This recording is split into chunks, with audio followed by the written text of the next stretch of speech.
yang melengkapi kisah ketegasan Umar itu adalah kelembutan hatinya. Ya. Jadi kalau kita mencari kisah tentang kelembutan hati Umar, itu sangat-sangat banyak. Sangat-sangat banyak.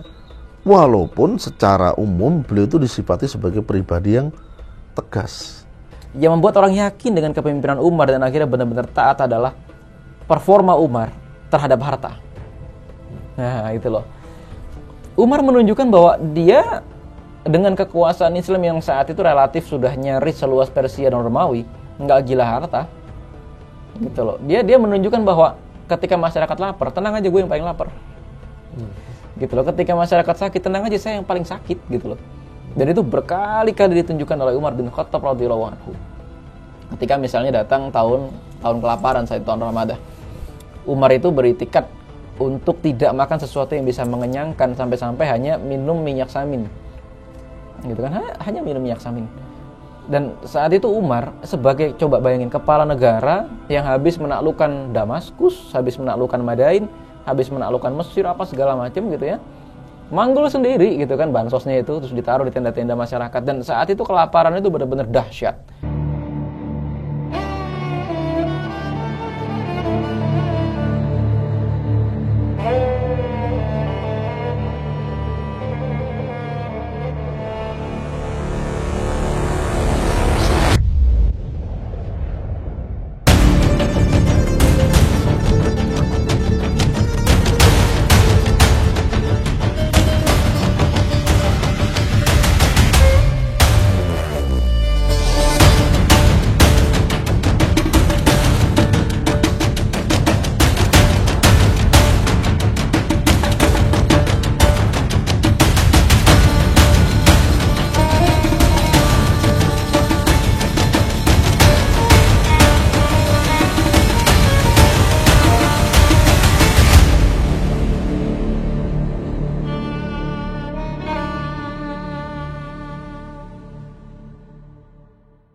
Ia bergelar Al-Faruq, yang berarti pemisah antara yang benar dan salah. Diberi gelar demikian karena sikapnya yang tegas pada siapapun yang dianggap merusak nilai-nilai kebenaran. Dialah Umar bin Khattab, pemuda Quraisy yang sangat membenci Nabi, namun justru masuk Islam di tengah puncak kekafirannya, yaitu saat hendak membunuh Nabi Muhammad SAW. Dialah tokoh yang menjadi simbol revolusioner keimanan. Umar sebelum masuk Islam adalah tokoh pemuda Quraisy yang sangat memusuhi Nabi. Kemudian di tengah-tengah kafir Quraisy, posisi Umar ini adalah sebagai penengah ketika ada kabilah-kabilah itu saling bersitegang. Jadi Umar ini akan selalu menjadi duta untuk mendamaikan, istilah negosiatornya lah. Ini tidak lepas dari kefasihan Umar dalam berbicara, kemudian ketegasannya dalam mengambil keputusan, terus keberaniannya yang sangat masyhur kala itu. Dan Umar ini tokoh yang masuk Islam itu nampaknya tidak melalui dakwah, tapi melalui dakwah yang sifatnya doa. Jadi Nabi pernah berdoa, Allahumma a'izzal Islam bi ahadil umarain. Ya Allah, muliakanlah Islam ini dengan masuk Islamnya salah satu dari Umar. Umar yang pertama yang dimaksud adalah Umar bin Khattab, yang kedua adalah Amr bin Hisham, Abu Jahal. Nah, ternyata Umar lah yang mendapatkan hidayah dari Allah Subhanahu wa taala sebagai bentuk keterkabulan doa Rasulullah sallallahu alaihi wasallam. Karakter Umar sebagai Al-Faruq sangat tergambar dari peristiwa ini, bahwa Umar bin Khattab membenci Nabi SAW bukan karena ajaran Islam yang beliau bawa, melainkan karena merasa Nabi SAW telah memecah belah bangsa Quraisy. Karena begitu Umar mendengar ayat Al-Quran yang dibacakan, ia langsung tahu bahwa itu adalah kebenaran. Taha, ma anzalna 'alaika al-Qur'ana litashqa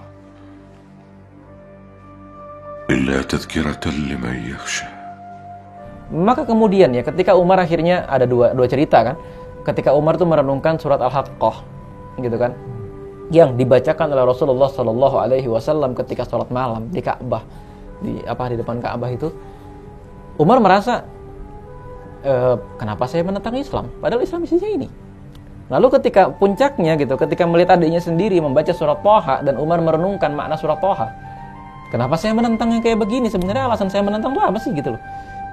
Dengan usia mudanya Umar, gitu loh, dengan bebasnya Umar dari nilai tadi, akhirnya Umar bisa menerima Islam dengan sepenuhnya. Dan akhirnya kan di satu titik Umar sadar, kalau Nabi Muhammad ini pemecah belah karena surat Thaha tadi gitu loh, atau karena surat Al-Haqqah tadi, berarti persatuan kota Mekah ini yang palsu sebenarnya. Persatuan atas dasar perbudakan, persatuan atas dasar orang-orang lemah mendekati orang kaya, atau persatuan atas dasar sekelompok orang kaya rapat menentukan arah berjalannya kota Mekah. Apakah begitu? Ya kan begitu. Umar itu kan mikir. Setelah masuk Islam, Umar dengan setia mendampingi dan sangat gigih melindungi Rasulullah. Kehadirannya di samping Rasulullah membuat dakwah Islam tak perlu lagi dilakukan secara sembunyi-sembunyi. Dan sebagaimana gelar Al-Faruq yang diberikan padanya, Umar menjalankan ajaran Islam dengan keteguhan hati, meninggalkan yang salah dan melakukan yang benar. Demikian juga dalam memberikan penilaian terhadap suatu peristiwa. Pada saat itu, masih banyak hal atau peristiwa yang belum didapati hukumnya dalam Al-Quran. Maka Umar akan tegas menolak apa yang dirasanya salah, dan sebaliknya, menerima apa yang menurutnya benar. Dan ternyata, seringkali penilaian Umar sesuai dengan wahyu Allah Subhanahu wa Ta'ala yang turun kemudian. Misalkan peristiwa tentang hijab untuk istri-istri Nabi. Umar tuh mengingkari para istri-istri Nabi itu yang tidak berhijab ketika ada para sahabat. Nah, kemudian turun ayat hijab. Kemudian Umar yang bertanya tentang hukum khomer. Nah, khomer. Ya Allah, jelaskan kepada kami hukum yang seterang-terangnya tentang khomer. Nah, Umar bertanya tentang itu, kemudian Allah seakan-akan menjawab pertanyaan Umar. Atau Umar pernah berfirasat, ya Rasulullah, kenapa kita tidak menjadikan makom Ibrahim sebagai tempat sholat? Jadi setelah tawaf itu, Umar tuh kayaknya lebih bagusnya itu ngambil posisi itu di makom Ibrahim untuk sholatnya. Maka turun ayat wattakhidhu min maqami Ibrahim musalla. Nah, artinya firasat-firasat Umar yang sangat kuat dan selalu berkesesuaian dengan kehendak Allah, itulah yang kemudian membuat Umar itu sangat layak disebut Al-Faruq. Leluhur Umar adalah pejabat, duta besar, dan pedagang. Umar kecil kerap ikut orang tuanya berdagang ke luar negeri. Saat beranjak dewasa, Umar sering mengikuti lomba pacuan kuda. Keberaniannya membuat ia dijuluki singa pada pasir.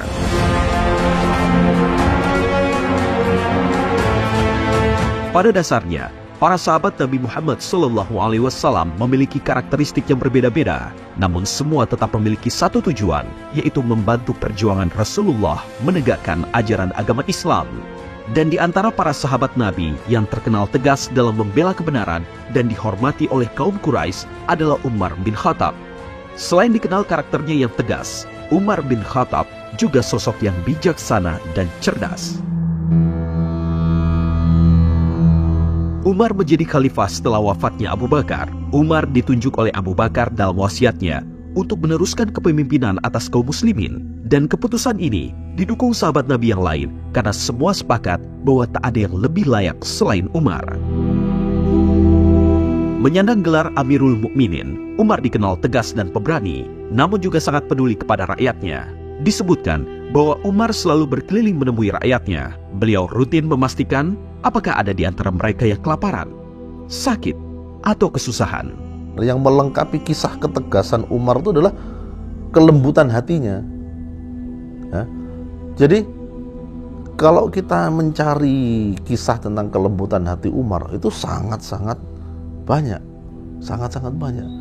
Walaupun secara umum beliau itu disifati sebagai pribadi yang tegas, Abu Bakar pun demikian. Di beberapa riwayat yang menceritakan tentang Abu Bakar di saat beliau menjadi seorang khalifah, itu justru lebih menunjukkan sisi ketegasan Abu Bakar. Padahal Abu Bakar itu masyhur sebagai sosok yang lemah lembut, welas asih, dan seperti itu. Yang membuat orang yakin dengan kepemimpinan Umar dan akhirnya benar-benar taat adalah performa Umar terhadap harta. Nah, itu loh. Umar menunjukkan bahwa dia dengan kekuasaan Islam yang saat itu relatif sudah nyaris seluas Persia dan Romawi, nggak gila harta. Gitu loh. Dia menunjukkan bahwa ketika masyarakat lapar, tenang aja, gue yang paling lapar. Gitu loh. Ketika masyarakat sakit, tenang aja, saya yang paling sakit, gitu loh. Dan itu berkali-kali ditunjukkan oleh Umar bin Khattab radhiyallahu anhu. Ketika misalnya datang tahun kelaparan, saat tahun Ramadan, Umar itu beritikat untuk tidak makan sesuatu yang bisa mengenyangkan, sampai-sampai hanya minum minyak samin. Gitu kan, hanya minum minyak samin. Dan saat itu Umar sebagai, coba bayangin, kepala negara yang habis menaklukkan Damaskus, habis menaklukkan Madain, habis menaklukkan Mesir, apa segala macam gitu ya, manggul sendiri gitu kan bansosnya itu, terus ditaruh di tenda-tenda masyarakat. Dan saat itu kelaparan itu benar-benar dahsyat, sampai ribuan orang dari desa-desa sekitar Madinah itu ngumpul semua di Madinah. Untuk apa? Kalau datang bantuan tuh lebih cepat gitu loh, sehingga nggak sampai harus diberangkatin ke pedalaman-pedalaman dulu. Dan di titik inilah orang firm gitu loh. Saya sepakat dengan Umar. Saya ridho dengan kepemimpinan Umar. Umar berjasa meletakkan dasar-dasar administrasi aparatur negara. Beliau menata ulang sistem ketentaraan, kepolisian, pekerja umum, hingga sistem kehakiman. Umar juga mengadakan hisbah atau pengawasan terhadap pasar, membangun pusat pengawasan terhadap takaran atau timbangan, dan mencetak uang negara, serta mendirikan Baitul Mal. Salah satu peninggalan Umar yang abadi adalah sistem kalender Islam atau Almanak Hijriyah. Sistem ini mengawali tahun di tanggal 1 Muharram, mulai dihitung saat peristiwa hijrah Nabi. Departemen yang dibangun antara lain Departemen Pajak dan Tanah dan Departemen Keuangan. Umar sangat ketat dalam mengawasi keuangan negara. Pada masa pemerintahannya, semua aparatur negara dipastikan bersih tanpa ada sedikit pun celah untuk menyalahgunakan uang negara. Ketika para gubernurnya itu pernah punya sengketa, Abu Hurairah misalnya. Ketika Abu Hurairah itu menjadi gubernur Bahrain, itu kan Abu Hurairah itu tiba-tiba punya harta 10.000 dirham di luar gajinya dari Umar. Umarnya curiga lah. Dari mana ente punya duit segini gitu kan? Kalau ente bisnis nggak boleh pejabat saya itu bisnis. Kalau ente dapat hadiah, gratifikasi ente. Akhirnya Abu Hurairah dipecat. Terus nanti ketika ada lagi satu gubernur namanya Sa'ad bin Abi Waqqas radhiyallahu anhu, ini kan suatu sahabat yang kibar banget gitu loh. Iya. Udah kibar banget lagi. Sa'ad bin Abi Waqqas ini kasusnya juga simpel sebenarnya, ya kan? Saat itu Sa'ad bin Abi Waqqas itu menjadi gubernur. Nah, bendaharanya Abdullah bin Mas'ud. Ini gubernur karena miskin, pinjem duit ke Baitul Mal, kasbon lah gitu kan. Ya biasalah gitu kan. Nah, ternyata pada saat jatuh tempo nggak kebayar, di kantor gubernur ribut, gitu loh. Dua-duanya sahabat yang mulia, gitu loh. Tapi gara-gara keributan ini disampaikanlah akhirnya ke kota Madinah dan Sa'ad bin Waqqas dicopot. Umar melakukan hal seperti ini hanya kepada para sahabat. Sahabat-sahabat yang usianya seusia dengan Rasulullah saat itu masih banyak. Dan sahabat-sahabat yang pada saat awal-awal hijrah itu masih pada muda, saat itu di usia emasnya 30 sampai 50 gitu loh. Iya, berarti kan pada saat itu sahabat itu lagi jaya-jayanya. Mau Umar berani begitu. Kalau itu bukan para sahabat, kebijakan Umar tidak bisa diterapkan. Gitu loh. Maka kita jangan pernah melihat sosok Umar sebagai sosok tunggal dalam kekhalifahan Islam. Karena meskipun Umar dinyatakan kalau nabinya itu ada nabi setelah Nabi Muhammad, itu nabinya itu Umar gitu loh. Kenyataannya Umar bukan nabi. Gitu loh. Kenyataannya Umar tetap butuh tim. Kenyataannya Umar tidak maksum. Kenyataannya Umar butuh didukung oleh para sahabat yang jumlahnya sekian banyak.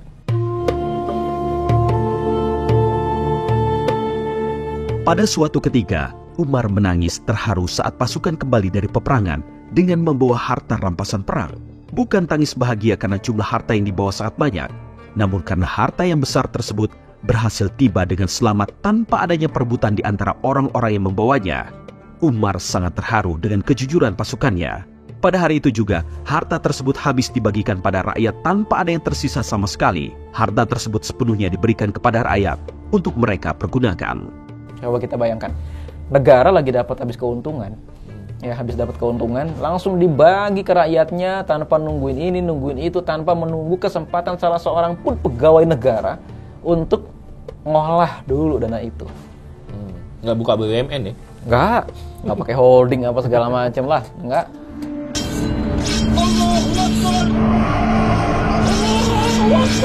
Pada masa kekhalifahan Umar, Islam mengalami kemajuan yang sangat pesat. Pasukan kaum muslimin berhasil mengalahkan dua kekuatan besar saat itu, yakni Romawi di barat dan Persia di timur. Di bawah kepemimpinan Umar, futuhat Islam dimulai. Ibu kota Suriah, Damaskus, berhasil dikuasai. Kemudian ekspansi diteruskan ke Mesir di bawah kepemimpinan Amir bin Ash, ke Irak di bawah kepemimpinan Sa'ad bin Abi Waqqas. Yang jelas futuhat pada masa Umar atau penaklukan negeri-negeri non-muslim di semenanjung Arabia itu puncaknya itu pada masa Umar. Puncaknya pada masa Umar, sehingga pada akhirnya bisa masuk ke Mesir ditaklukkan, dan ke wilayah Azerbaijan, sehingga Islam itu sudah tidak lagi hanya untuk orang Arab. Saat dibebaskan oleh Umar, itu sebenarnya yang terjadi itu adalah penduduk Palestina itu secara sukarela, bahkan secara simbolis menyerahkan kunci gerbang itu kepada khalifah, dan mereka menginginkan Umar sendiri yang menerimanya. Dan Umar sebagai bentuk toleransi, penghormatan terhadap umat-umat yang di sana lebih eksis duluan ya, Yahudi dan Nasrani, Umar bersedia jauh-jauh dari Madinah ke Palestina. Ini dalam rangka menghormati mereka.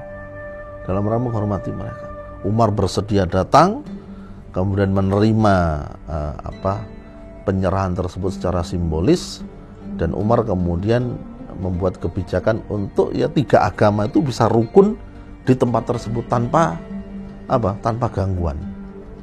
Umat Islam dapat haknya, umat Nasrani dapat haknya, termasuk orang-orang Yahudi. Sehingga para penguasa pada masa-masa berikutnya masih sejalan dengan kebijakan Umar.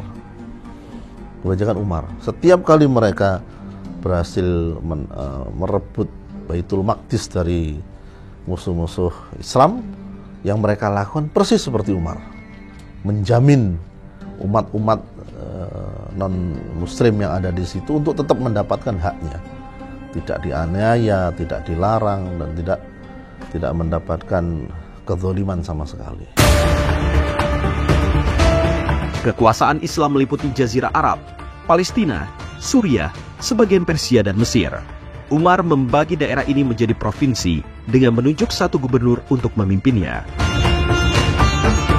Kejayaan Islam di bawah Umar membuat negara Islam Madinah menjadi kekuatan yang sangat diperhitungkan, baik kawan ataupun lawan. Wilayah Islam telah membentang dari timur hingga barat.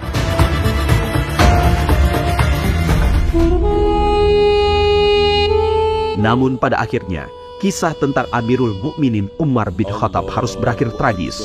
Peristiwa itu terjadi ketika seorang budak Majusi dari bangsa Persia bernama Abu Lu'lu'ah yang tidak puas dengan keputusan Umar atas perkara dirinya menusuk Umar saat sedang sholat subuh berjamaah. Akibat insiden itu, Umar meninggal dunia pada bulan Zulhijjah tahun 23 Hijriah. Atas izin Aisyah, istri Rasulullah, Umar dimakamkan di kamar Aisyah, di sebelah makam dua sahabat tercintanya, Rasulullah SAW dan Abu Bakar radhiyallahu anhu.